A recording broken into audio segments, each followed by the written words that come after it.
जो भी है वो पूरी तरह से जनता और जनता के द्वारा पूरी समर्थन और विश्वास के साथ हमारे नेतृत्व करता है।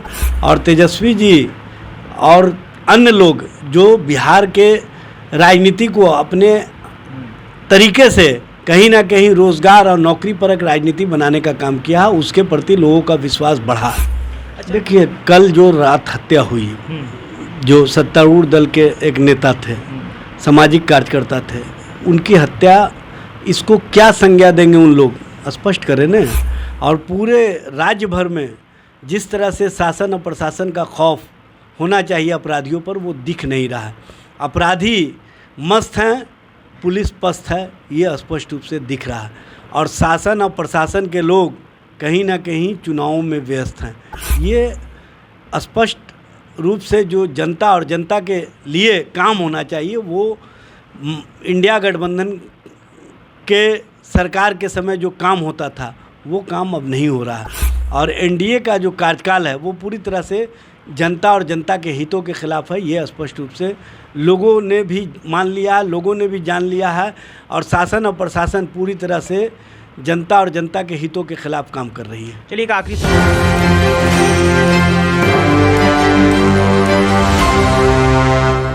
नमस्कार, मैं नंदन, आप देख रहे हैं एक न्यूज़ 24। देखिए, बता दें सबसे पहले हमारे साथ जुड़े हुए हैं राजद के ही प्रदेश प्रवक्ता एजाज अहमद जी। स्वागत है हमारे चैनल में।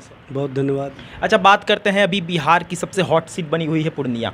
वहाँ पर राजद प्रत्याशी बीमा भारती के पीए के पास से 10 लाख बरामद होते हैं।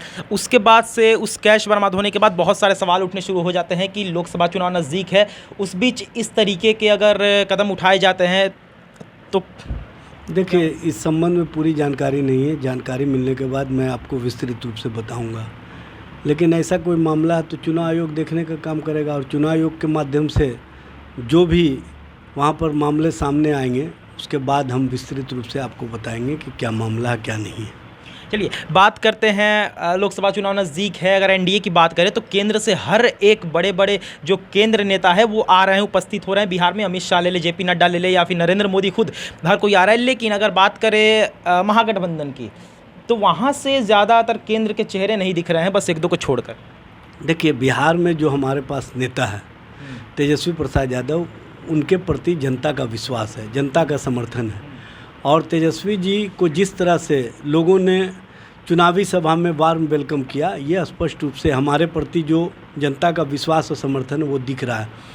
और चूँकि जिनके पास जनता का समर्थन नहीं है, जनता का विश्वास नहीं है, वो दूसरे लोगों को ला करके प्रधानमंत्री से लेकर सारे मंत्री यहाँ आ रहे हैं। लेकिन उसके बावजूद भी आप देख रहे हैं कि जितनी सभाओं में भीड़ तेजस्वी जी के दिखती है, उतना भीड़ अब प्रधानमंत्री जी के भी सभा में नहीं होती है। ये स्पष्ट रूप से हमारे प्रति जो जनता और जनता का विश्वास है वो दिख रहा है। क्योंकि हम मुद्दों की बात कर रहे हैं, हम जनता के हित की बात कर रहे हैं, जनता के सवालों पर हम खड़े हैं।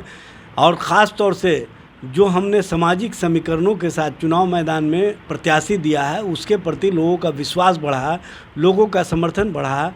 हमने 6 महिलाओं को टिकट दिया है, उन्होंने 0 दिया है।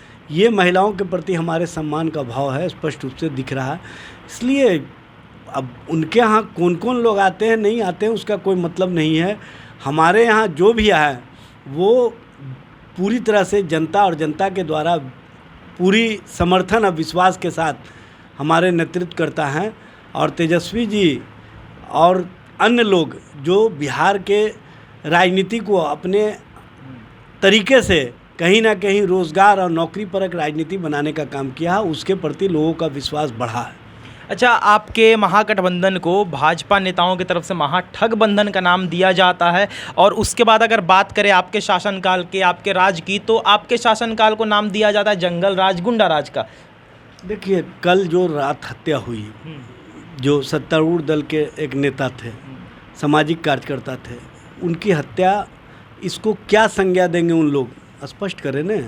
और पूरे राज्य भर में जिस तरह से शासन और प्रशासन का खौफ होना चाहिए अपराधियों पर, वो दिख नहीं रहा है।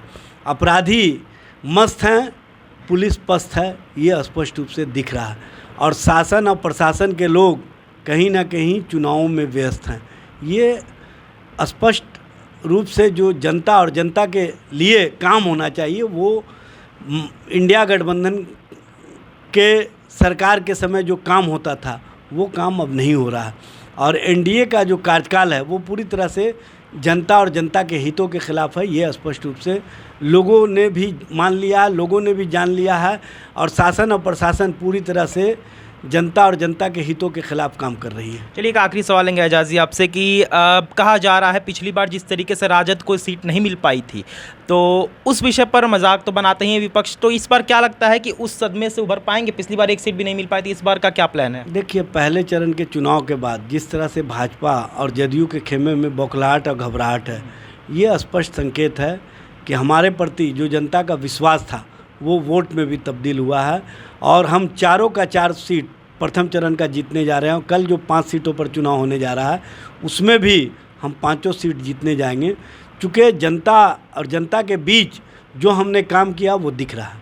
देख सकते हैं एजाज अहमद जी हमारे साथ जुड़े हुए थे। आपको याद होगा, अगर बात करें जिस तरीके से विपक्ष आरोप लगाती है कि राजद के साथ क्या जनता है, तो आपको याद दिलाते हैं कि 3 मार्च का दिन था जब जन विश्वास महारैली निकली थी। वहाँ की जनता ये बताने के लिए काफ़ी है कि राजद के साथ जनता है। अगर बात करें राष्ट्र की तो राष्ट्र में भी आपको याद होगा रामलीला मैदान में भी जिस तरीके से जनता दिखी थी, साफ तौर पर दिखता है कि महागठबंधन के साथ में पक्ष में कितनी जनता है। साफ तौर पर जितने भी आप देख सकते हैं आंकड़े बताते हैं कि जितनी भी रैलियां हो रही है उसमें भीड़ जो जुट रहे हैं वो एक पॉजिटिव संकेत देते हैं, सकारात्मक संकेत देते हैं राजद को। अब देखना ये होगा कि आने वाले लोकसभा चुनाव में आखिर फैसला क्या निकल कर आता है। तो ये थी आज की रिपोर्ट। बाकी इस और तमाम खबरों के साथ बने और देखते हैं नेक्स्ट 24 के साथ। धन्यवाद।